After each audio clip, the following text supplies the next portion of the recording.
वो संसार का स्वभाव नहीं। वहां हार ही नियति है, किसी की नहीं, किसी व्यक्ति की नहीं, संसार में होने की नियति ही हार है। वहां हारना ही होगा, वहां कोई कभी जीतता नहीं। वहां हम नहीं जीत पाए जहां क्षुद्र था, स्वप्न था, शंकर कहते हैं माया है, वो माया में भी हार गए। सपना था, भ्रम था, वहां भी तो जीत ना पाए। जब भ्रम में भी हार गए, सपने में भी न जीते, तो यथार्थ में, सत्य में अकेले से क्या होगा। प्रार्थना का अर्थ है संसार में पराजित हुए व्यक्ति का यह अनुभव कि जन्मों जन्मों तक चेष्टा करके मैं हार गया, क्षुद्र में तो विराट में मेरी सामर्थ्य। इसलिए प्रार्थना, इसलिए सारे जगत को पुकारा है ऋषि ने कि मुझे साथ देना। सूर्य को पुकारा है, वरुण को पुकारा है, ये सब नाम है, प्रतीक है जीवन की समस्त शक्तियों की।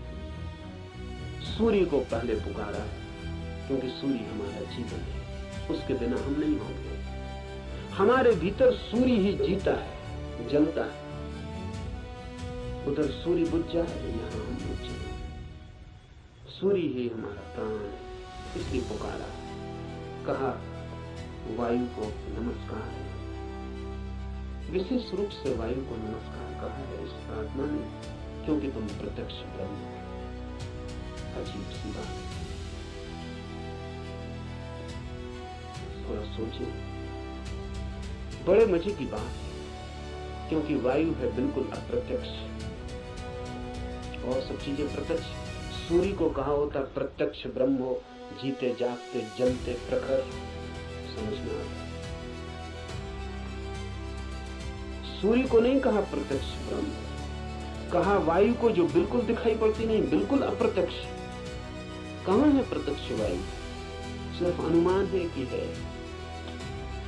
लगता है कि है, भासता है कि है, दिखाई तो पड़ती नहीं। आंख के सामने कहां है? प्रत्यक्ष का मतलब है आंख के सामने है। जो आंख के सामने वायु बिल्कुल नहीं है, पत्थर पहाड़ सब आंख के सामने, वायु नहीं है। लेकिन ऋषि कहता है हे वायु नमस्कार तुम्हें, क्योंकि तुम प्रत्यक्ष ब्रह्म हो। इसलिए कहा कि वायु जैसे दिखाई नहीं पड़ती और है, और आंख को दिखाई नहीं पड़ती फिर भी आंख को छू रही है प्रतिपल। ऐसा ही परम सत्य है, दिखाई नहीं पड़ता, छू रहा है प्रतिपल। वायु दिखाई नहीं पड़ती क्योंकि हमारे पास देखने वाली आंख नहीं है। वायु तो यहां है, वायु के बिना तो हम भी नहीं हो सकते। वही तो हमारी श्वास में हमें संभाले, उसका ही आवागमन तो हमारा सारा जीवन है, जो इतने निकट है। श्वास है जो हमारी, वो भी दिखाई नहीं पड़ती क्योंकि हमारे पास आंखें बड़ी स्थूल है। तो हम जो बहुत मोटा मोटा है, स्थूल स्थूल है, वो देख लेते हैं। जो सूक्ष्म है वो हमें दिखाई नहीं पड़ता। वायु सूक्ष्मतम है, हमारे सामने मौजूद है, भीतर मौजूद है, बाहर मौजूद है, रोए रोए में मौजूद है और दिखाई नहीं पड़ती। इसलिए कहा कि तुम प्रत्यक्ष ब्रह्म हो, तुम ठीक ब्रह्म जैसी हो। वो भी यहाँ मौजूद है और दिखाई नहीं पड़ता, और रोए रोए में वही समाया है, रोआ रोआ वही है, और फिर भी उसका कोई पता नहीं चलता है। इसलिए वायु को नमस्कार किया है कि हम वायु को तो जानते हैं, ब्रह्म को नहीं जानते। वायु से एक धागा जोड़ा है कि ब्रह्म में ठीक वायु जैसा है। इसलिए मैं तुम्हें प्रत्यक्ष ब्रह्म कहूंगा।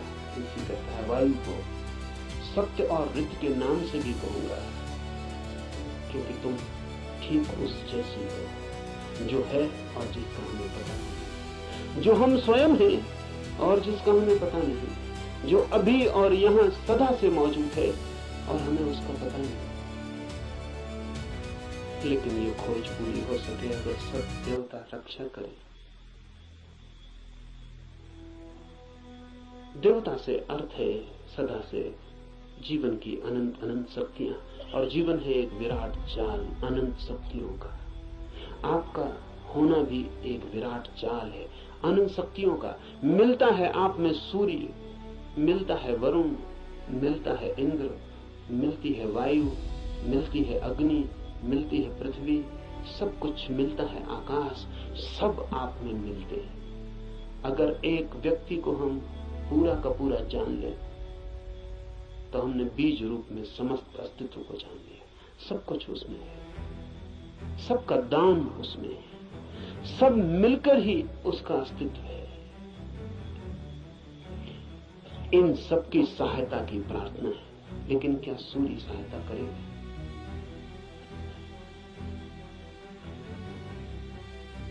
ये सवाल उठता ही है। प्रार्थना भी की तो क्या सूर्य सहायता करेगा? प्रार्थना भी की तो क्या वायु सहायक हो जाएगी? प्रार्थना भी की तो पृथ्वी क्या सहायता करेगी? पृथ्वी की सहायता और सूर्य की सहायता का सवाल नहीं है। आपने प्रार्थना की, यही बड़ी सहायता है। इसे थोड़ा ठीक से समझ लें। कोई सूर्य आके आपको सहायता नहीं करेगा, लेकिन आपने प्रार्थना की, इसका जो परिणाम है वो सूर्य पर नहीं होगा, आप पर होगा। क्योंकि प्रार्थना करने वाला चित्त हो जाता है विनम्र, प्रार्थना करने वाला चित्त हो जाता है असहाय, प्रार्थना करने वाला चित्त स्वीकार कर लेता है इस बात को कि मुझ अकेले से नहीं होगा। प्रार्थना करने वाला चित्त मिटने को तैयार हो जाता है। प्रार्थना करने वाला चित्त अपने अहंकार को, इस भाव को कि मैं कर सकता हूं, छोड़ देता है। इसके परिणाम होते हैं। प्रार्थना का सारा परिणाम आप पर होता है। प्रार्थना से सूर्य नहीं बदलता, आप बदलते हैं। प्रार्थना से जगत नहीं बदलता, आप बदलते हैं। लेकिन आपके बदलते ही दूसरे जगत में आपका प्रवेश हो जाता है। प्रार्थना आमतौर से जब आप करते हैं तो यही सोचते हैं कि कोई कुछ करेगा, इसलिए प्रार्थना कर। न, प्रार्थना है एक उपाय, एक डिवाइस। हाथ तो आप जोड़ते हैं किसी और के सामने, लेकिन जो परिणाम होता है वो होता है भीतर, जिसने हाथ जोड़े हैं उस पर। इसलिए बड़ी कठिनाई होती है अगर आप वैज्ञानिक के सामने कहें कि हे सूर्य सहायता कर, तो कहेगा मूर्खता की बात। क्या सूर्य तुम्हारी सहायता करेगा? कब किसकी सहायता की? कि हे इंद्र वर्षा कर, पागल हो गए हो? प्रार्थनाओं से कहीं वर्षाएं हो गई?